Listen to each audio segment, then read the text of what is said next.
This month, we look at how to make robots sing and bring the funk. We'll explore how to make synth parts more lively and organic. You will need headphones to hear this, as this demonstration contains subs, and you can't hear it with ordinary iPhone or PC crappy speakers. I'm using mainly one module, the BD9 Mutant kick drum from Hexinverter. This is a pure analog drum module that was inspired by Roland's TR-909 kick drum, but it takes that concept way further, somewhere wonderfully fat and evil. I'm using this particular module to demonstrate because you can do so much with the sound. Also, traditionally, the kick drum is a constant, unchanging sound. It's the sonic foundation of the track. But if you start to tweak it and make it talk, you can radically change the energy of the entire track. The objective is to inspire you to push your tools harder and create something new and have a whole lot of fun in the process. So now put your headphones on and enjoy me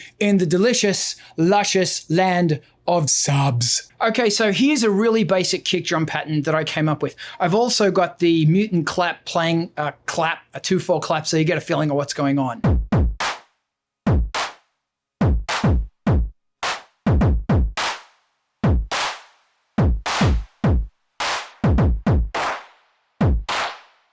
Okay, really simple. So now what we're going to do is just play around with some of the parameters and get a feeling for it. Then we're going to start diving into this. So we can play with the pitch.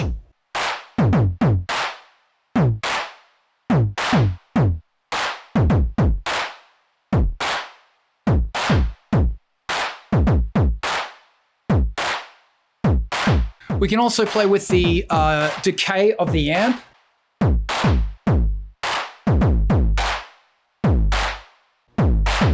Damn.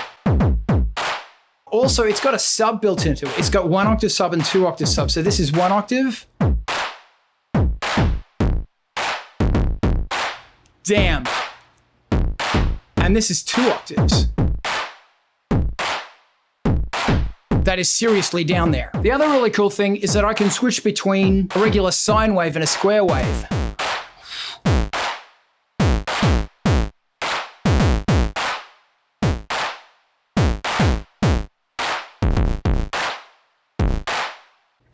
So that's the square wave with a lot of sub in there. That's crazy. So I can also play around with the overdrive.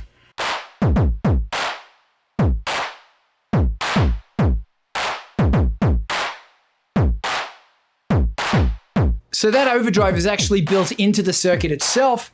It's beautiful. It's really good overdrive. That's so fat. It works on the square as well.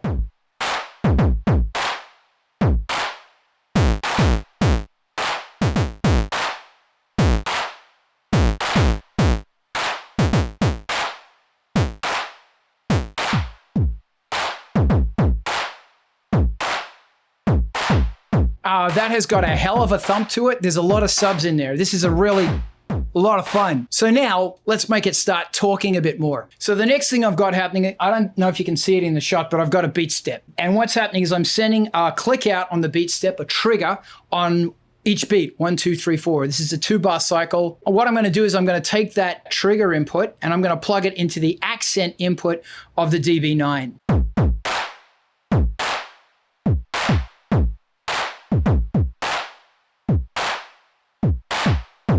So you hear how it's now spiking. Anything that falls on a beat, it starts spiking that, which is really cool. Now what we're going to do is start doing something more fun. We're going to start modulating this. I'm interfacing with Cubase via a Dopefer A190-2. And this is a really great module because it breaks out gate, CV pitch, pitch bend, controller 7 and controller 1. So I've got a whole bunch of different things I can be pumping into this thing. So the first thing I've done is I've got the pitch. I've actually got a pitch bend and I'm going to shape this thing using the pitch bend. Sounds like this.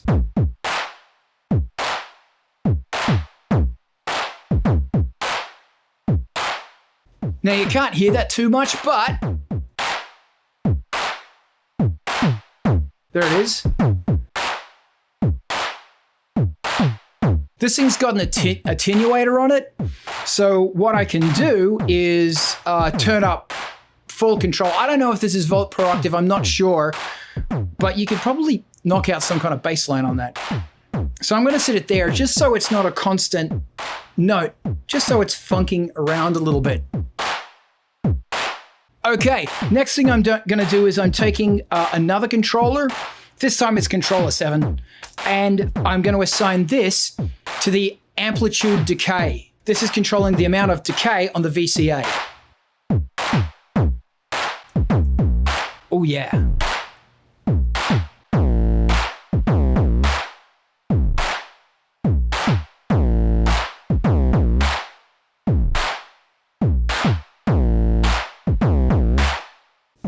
Damn. So as you can hear now, you can now hear where a lot of the parts of the, you can now hear, because the amplifier is longer, you can hear more of what's going on in the pitch, because I'm bending the pitch as well. God damn, that's not bad. Okay, but there's more. Now, okay, this time I'm taking controller 1 and I've sculpted a line into that. And with controller 1, I'm actually going to be controlling the amount of subs that's going into this.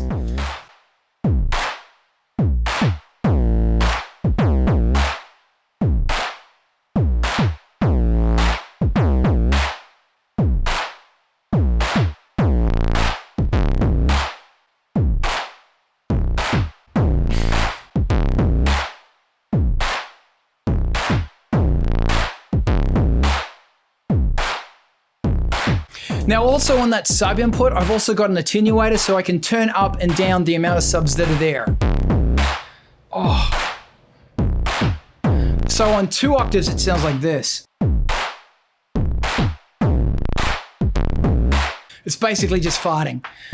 And that's the sine wave. The square wave sounds like this.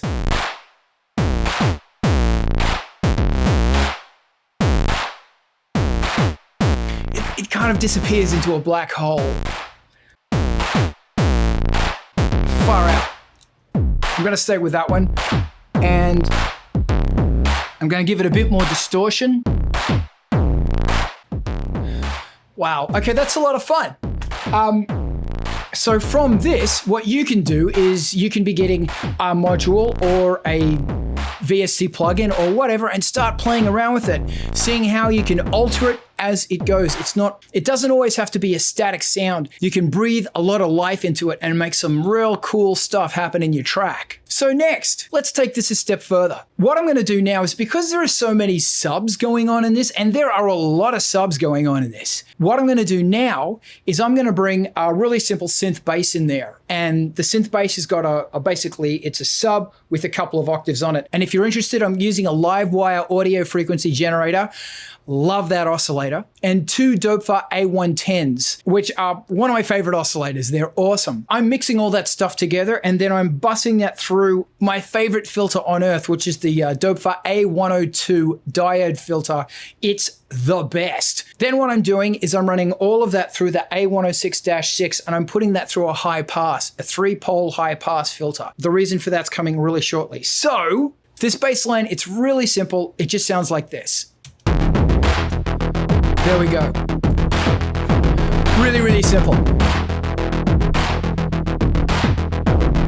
I've also got to make noise maths, and that's generating the envelope for the amplifier, for the VCA. And also, I've also got a Dopefer A149-1, and that's giving me a random voltage that I'm putting on top of the A102 filter, just to kind of like gurgle it up a bit of randomness in there. So here's what we're going to do. Do you remember how controller number 1 is controlling the sub shape of the BD9? Well, because it's generating a whole bunch of bass, what I'm going to do is I'm going to take that controller and I'm going to plug it into the Dopefer A106-6, and that's my high pass filter. So as more subs get pushed into the BD9, the Dopefer filter is going to pull subs out of the bass line. It'll sound like this. So this is the extreme version, so you can hear it cutting into the subs.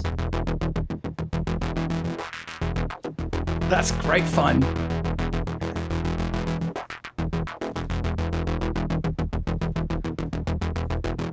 I actually put a bit of resonance on there so you can hear it, but I kind of like the resonance. It's kind of cool. Okay, groovy. So as the subs from the kick push in, the subs from the bass pull out. Sounds like this.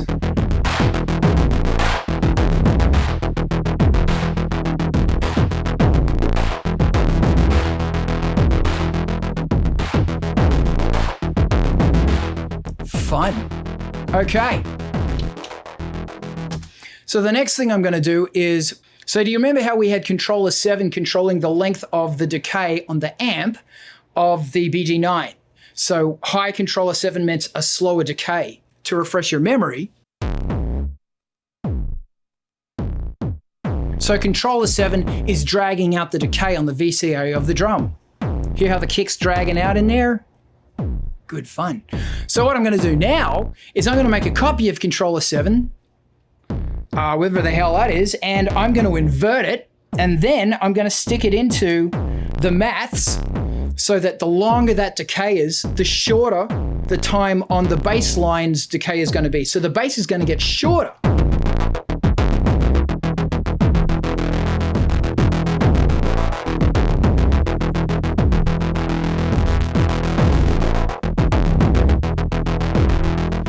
Cool, fun.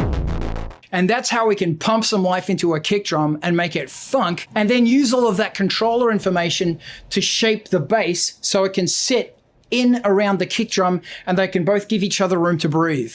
Good fun. So here's an afterthought. What I did is I just programmed a really quick bass line and applied all this stuff to it, and it kind of sounds like this, and I think it's kind of fun.